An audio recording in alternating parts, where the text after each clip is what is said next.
Previously on the Chronicles of One Life, we completed our sheep barn, bringing every colour together and taking another step forwards to a fully sustaining world. The adventure then led us across the world in search of every pig variant Minecraft had to offer, completing our growing animal district and filling spawn with much more life. But with the animals settled, our attention turned to something far more ambitious: the beginning of our villager district. Although, as always, a few unexpected distractions kept us on our toes, we did make progress and prepare the land for our next expansion and a place our villagers could call home. Welcome to episode 8, Building a Village Worth Protecting. Our civilization was finally beginning to take shape. The storage hall was complete, the animal farms were thriving, and now it was time to give our villagers a place they could truly call home. But before the first house could be built, there was one problem. We needed more shulker boxes. Building on this scale meant transporting thousands of blocks, and nothing makes that easier than shulker boxes. They would become the backbone of every project still to come. There was just one small issue. During our first journey to the end, I forgot to write down the coordinates to the stronghold, so like any sensible hardcore player, we had to find it all over again.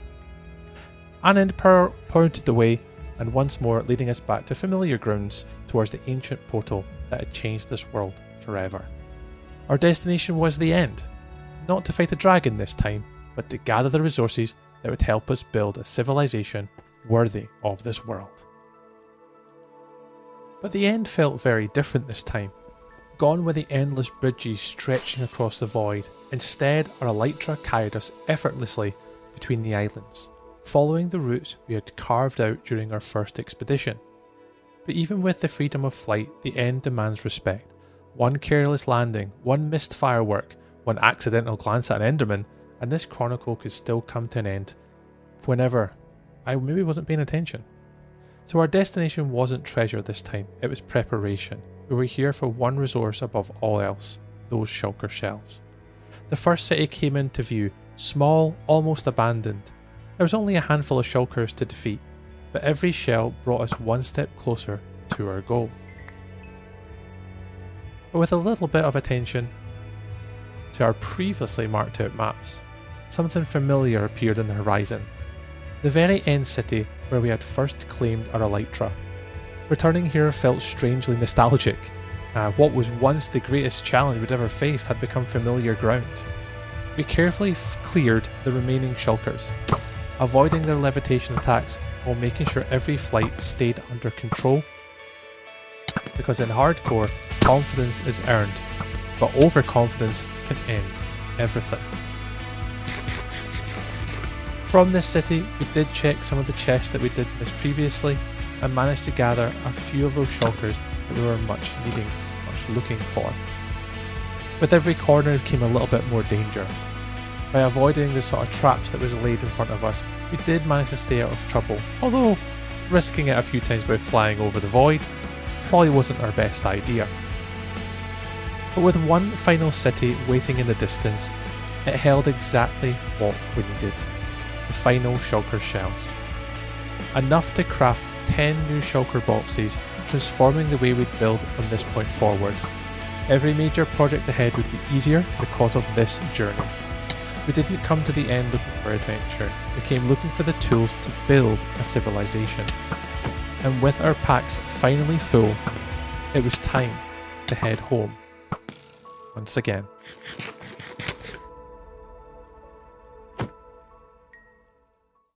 So we returned from the end with everything we needed. More shulker boxes, more storage, more possibilities. And at last it was finally time to begin building our homes for our villagers. But before we could create a civilization, we first needed to shape the land itself. Minecraft worlds are beautiful in their own way, but sometimes all they need is just a little help. This Acacia biome had served us well from the very beginning of our journey. But now it was time to continue to give it the makeover it truly deserved. We started with the ravine leading towards our iron farm, but rather than simply filling it in, I wanted it to feel natural, as though it always belonged there. So with some stone variants, patches of dirt, coarse dirt, mud, gravel, walls, slabs, and everything in between, we started to begin to replace those harsh edges of the terrain. and little by little the area began to feel alive, and exactly how I envisioned it. So this wasn't just terraforming, it was storytelling through the landscape. Now with every path, every cliff, every small detail would help connect our world together. Soon pathways began to weave through our biomes, gently sweeping farms and future builds, guiding us naturally from one area to another. It was beginning to feel like a place people could live, a place that had history, a place worth protecting. And this was only the beginning, because beyond these paths, our villagers were finally about to receive the homes they deserved. Because with the landscape finally taking shape, it was time for the fun part. Actually building, the bit that I'm most proud of and the thing that I can probably do best. So the plan for this area was simple. 4 unique homes sitting up on the hill, creating our very own Acacia village. Using materials that fit naturally into the biome, plenty of acacia wood, stone walls, deep slate details, and those bright orange roofs that somehow just work so well here. The first house would be the smallest of the lot, just a cosy little home on top of the hill. Nothing too fancy, but enough to finally get them out from under the ground at least. It also gives us a chance to bring back some of the building styles we'd used earlier in the world, helping everything feel connected together. And little by little, our village was beginning to take shape. And this one turned out pretty neat. And it all became a little bit easier as we moved from home to home, using the same styles and techniques in a repeated fashion, but with their own little unique style as we wing it along the way.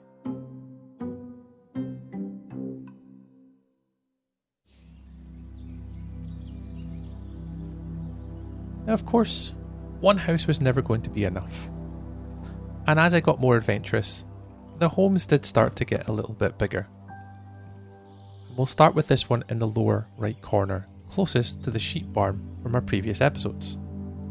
And we immediately got to work on home number 2, and then straight after, home number 3. These would sit a little closer, so we could hear the animals nearby. I wanted each build to feel similar, enough to belong in the same village, but different enough but they all had their own little character, for each of the different villager types. Different layouts, slightly different shapes, and little details here and there. As a lot of these builds were built on the fly with no practice, each of them could be different. I had no plan, I had no schematic, I had no plans or blueprints. It was just place the blocks down and see what would happen. But before long, the hill was looking no longer empty. It was starting to feel like a proper little settlement. So with the first 2 houses done, we moved on to the back area for the 3rd house. Now this one in the future will have a bit of a story to tell, but we'll save that for a future episode. So with space now for all 6 different villagers, they would all have their own little story to tell and part to play in the future of our villagers. Now we will upgrade the villagers in the future, we will create a larger trading hall, we'll convert them, we'll get cheaper trading values, and get every single possible trade within Minecraft. But that's for a future us.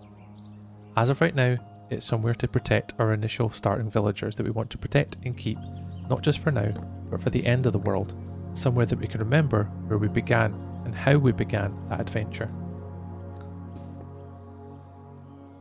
And it was really this time, the first time, I had felt at least, I could actually start to imagine what this place might look like once it was finished, and the adventures that we'll take after to continue to build it. Because we hadn't really thought about where are we going to live, what's our house going to look like. But as you can see with the styling, the creativity and the imagination, you can kind of guess where we're going. But for right now, the villagers did have somewhere they could call home. Well, almost at least. We still had to move them all here first, and that might end up being probably the hardest part. But for now, we certainly enjoyed the building process, and for each of these different builds making them unique, comfy, and somewhere to call our own.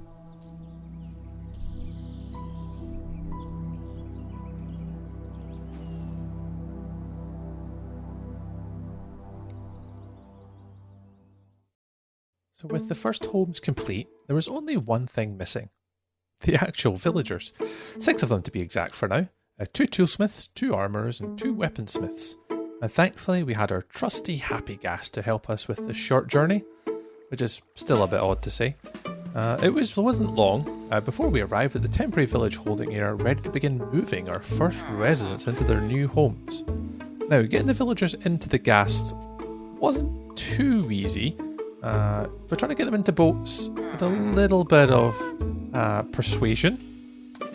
Did test my patience. But eventually, once we got them in position, this certainly wasn't then the hardest part. Getting myself onto it, well, onto the gas to take them back, that proved to be a little bit more challenging. So we may choose to quietly skip over that part of the story. Let's just say it took a little bit longer than maybe I wanted to. And for those watching on stream, you're welcome, I guess.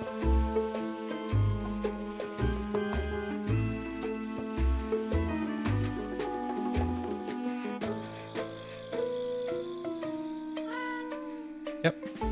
Still struggling. I have no idea what I'm doing. Didn't have any snowballs, I guess.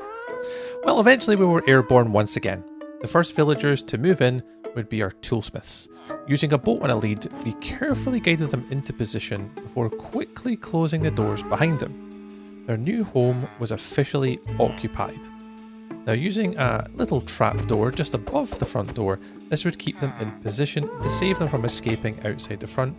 We also, and we'll note this for now, did put magma blocks on the ground. Now, sounded great at the time, may cause us issues later. I will save that for the next episode. But next up were the armourers, future suppliers of enchanted diamond armour. Well, some enchanted diamond armour, they're not great. And a useful profession that we would need if we did break our armour at any point. And one by one, they too made the journey to their new home overlooking the valley below. And then finally, the weaponsmiths. The last villagers needed to bring our first 3 homes to life.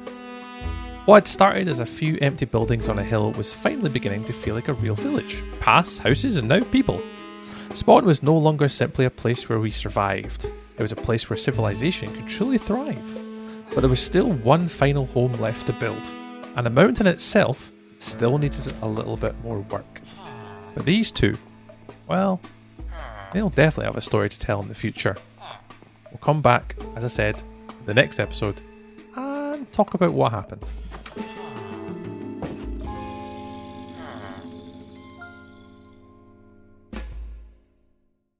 Now, before finishing our final house, there was one little problem that had been bothering me for quite some time.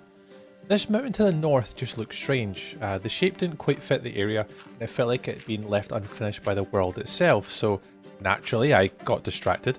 And sometimes the smallest changes can make the biggest difference. A few tunnels here and there, an entrance there, carving out some harsher edges and just softening the terrain a little bit, I felt would really help with this mountainside here. There's maybe some things I want to add in the future, like a waterfall, maybe a path underneath it, and that stuff we'll kind of do when we extend the village in future episodes. But before long, that cliff did begin to feel a little bit more normal and a little bit more natural to the landscape. So we blended it in a little bit, used some stone here as to just make it feel a little bit like the other areas that we've improved, and then it wasn't part of the original plan for today at least, but I felt as though it was necessary before we moved on with the rest of our build. But honestly, these little side projects are what will make a world for me feel a little bit more alive, and certainly just provide that bit more depth than just one village, one house and a path. The journey is going to naturally flow as we get through our world. So with my little terraforming distraction complete, it was finally time to finish today's main objective, the 4th and final house on this area of our district. This will be home to our Fletcher villagers. This build would be slightly different to the others, using an L-shaped design to help break up the village and make each home at least feel still unique for its purpose. So once again, we used our familiar palette of acacia wood, stone walls, deep slate, and those bright orange roofs that tied everything together, and continued with that same methodology. So slowly, block by block, the final home began to take shape. And with that, the first section of our villager district was complete. We would now have 8 different villagers up on this top section in this quarter of our circle, remembering that the whole build is done around a circle. So for this little quarter, this would then end up completing our first initial villagers. We will be looking to add more in the future, so looking across the hill, really now it was hard to believe how much this area had changed.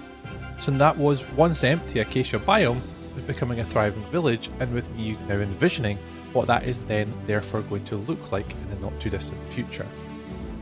So as the sun began to set, we took a moment to look over everything we had achieved. 4 homes, a growing village, new paths, fresh landscaping, and the beginnings of our civilization and our village that we want to protect. But there's still so much more to do. Our clerics need a home, the cartographers, and perhaps most importantly, all of our librarians. This village is only just beginning, and next time we'll continue expanding our Acacia village to the next stage. Before ending the episode though, there was one final task to take care of. Building a village means building infrastructure, and infrastructure means resources. As tempting as it was to use our Acacia wood, I wanted to preserve that for future builds, and keep the village looking consistent. So we took a short trip to a nearby forest to gather some oak instead. Chests, hoppers, and future farms would all depend on it.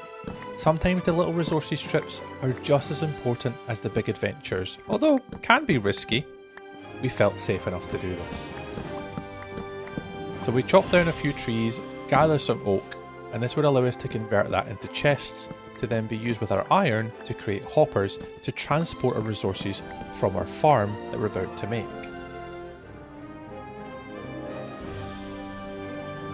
Now next, we flew towards the desert in search of another important resource for today, is cactuses, or cacti.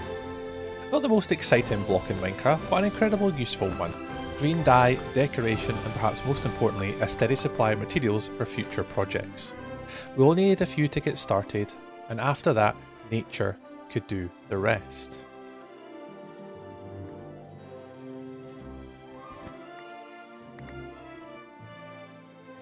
Now with our supplies gathered, we did return home once more, with our pockets fully lined, and our shulkers being used once again. The village was beginning to feel different now.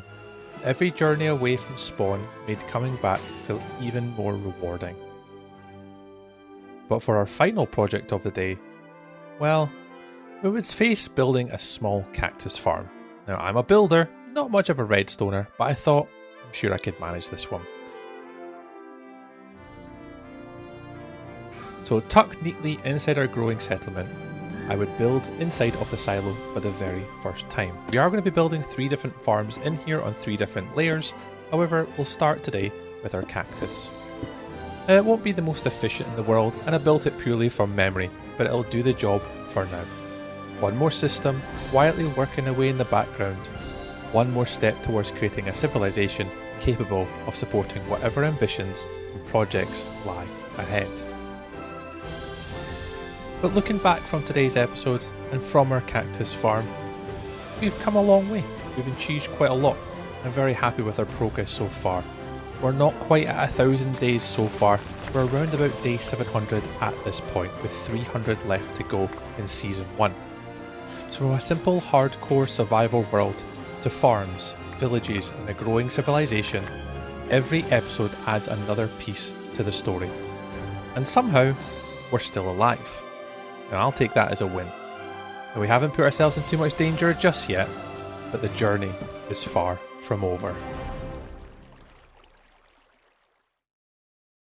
Next time on the Chronicles of One Life. As 1,000 days draw closer, we start to complete the next quarter of our circle at our spawn village. Introducing armadillos, bringing in local wildlife including frogs in their own pond. We'll continue to build and expand out our village for our cartographers, our librarians, and also our clerics that we have underground. This and much more will be coming up next in the Chronicles of One Life.